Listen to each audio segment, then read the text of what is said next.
And now, live from Boston, United States, I'm joined by Nizar Farsakh, a lecturer in international affairs at George Washington University. Mr. Farsakh, hello and thank you for joining me. I'd like to start by addressing the ongoing discussions regarding a potential ceasefire between Lebanon and Israel. These negotiations have been underway for some time, yet no tangible results have emerged. What do you believe is the reason behind this lack of progress?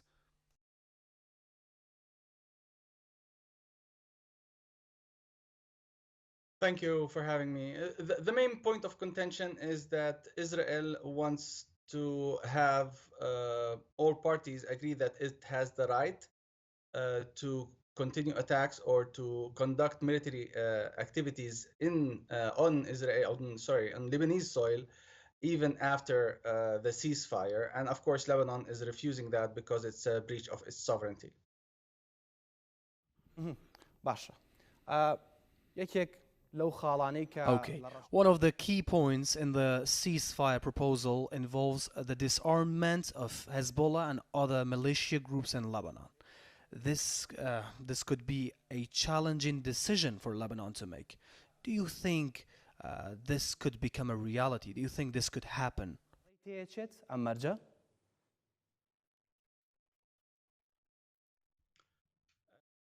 It's going to be difficult. I think what they are going to try to do is define, quote unquote, what does removing Hezbollah mean. I think what they would be able to do is to have Hezbollah troops north of the Litani and no weaponry, let's say no armed men south of the Litani except for the Lebanese army, and some sort of downsizing probably of the armaments or monitoring of what's coming in and out of Lebanon. Other measures that can help monitor the strength of Hezbollah and that it's no longer a threat for Israel. باشە نزیکەی دوو مانگی دیکە In approximately 2 months, the United States will have a new president. With Donald Trump set to take office, both Israel and Lebanon have expressed a desire for a ceasefire before the change in leadership. However,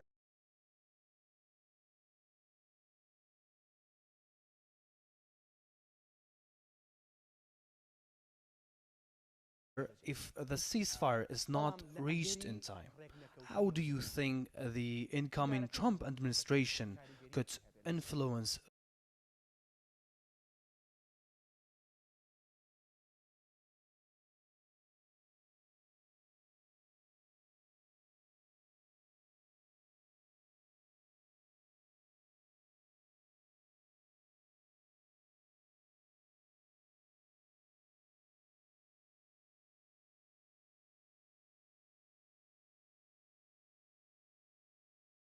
the process?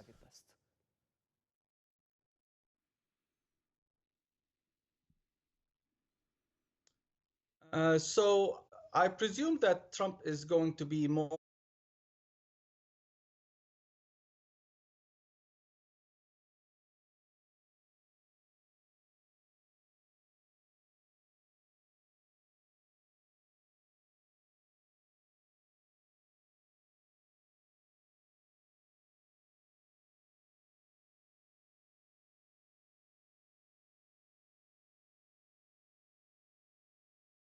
hands-on. I think he's going to use stronger sticks and more carrots to get the parties to agree to a ceasefire because he is intent on being the president that ends wars. And probably he will also put pressure on Iran so that it delivers Hezbollah.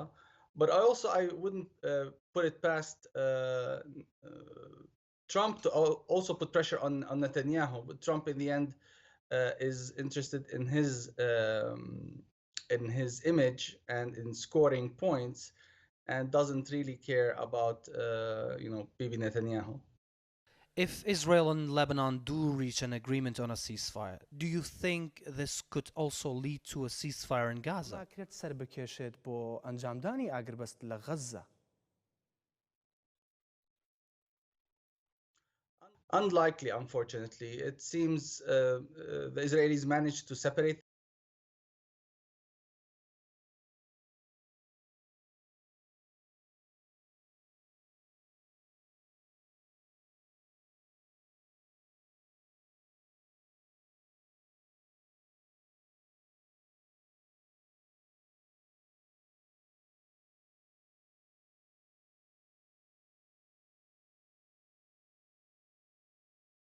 the two theaters of war. More likely, what we're going to see is a decrease in the military activities, but not a cessation of complete cessation of hostilities. And with Israel taking control of certain areas and then doing incursions as it needs. But I think that just a cessation, a decrease in the hostilities, not a complete cessation. One of those countries that has historically played a role in mediating ceasefire between Lebanon and Israel is Qatar, as well as between Gaza and Israel, of course. However, about a week ago, Qatar announced it would no longer participate in the ongoing ceasefire negotiations, stating that both sides must show good faith. What do you think prompted Qatar to make this decision? Is the situation truly so discouraging that many countries are now hesitant to get involved? دروست کەن لە نێوانم دوو وڵاتەیە.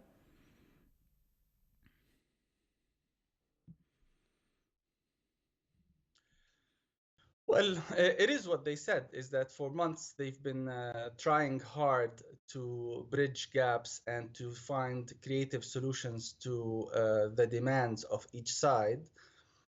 But what they found is that definitely the Israeli side, the Israeli Prime Minister, is not interested in a ceasefire. He does want to continue the war.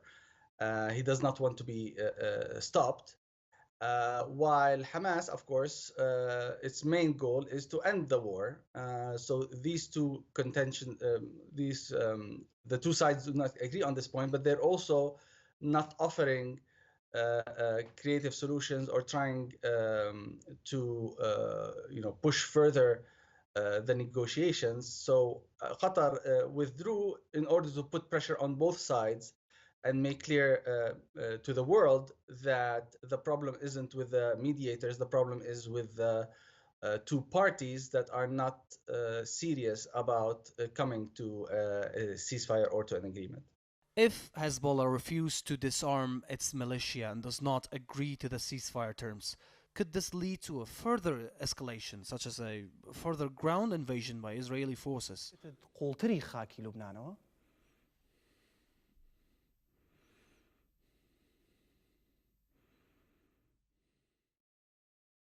I do not think so, actually. I think the Israelis have gotten stuck in southern Lebanon. They have not been able to achieve a lot of successes. They are getting a lot of, they're hit by a lot of casualties. So we might see a new agreement with different articles, but not all of the articles or not all of the elements of the agreement are respected, just like 1701 and 1559, the other UN resolutions. Probably the two sides are going to agree to disagree on how to implement the agreement, but that also depends on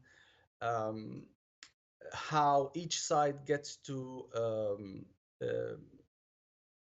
what narrative they use, what story they tell about the agreement so that they appear as victorious.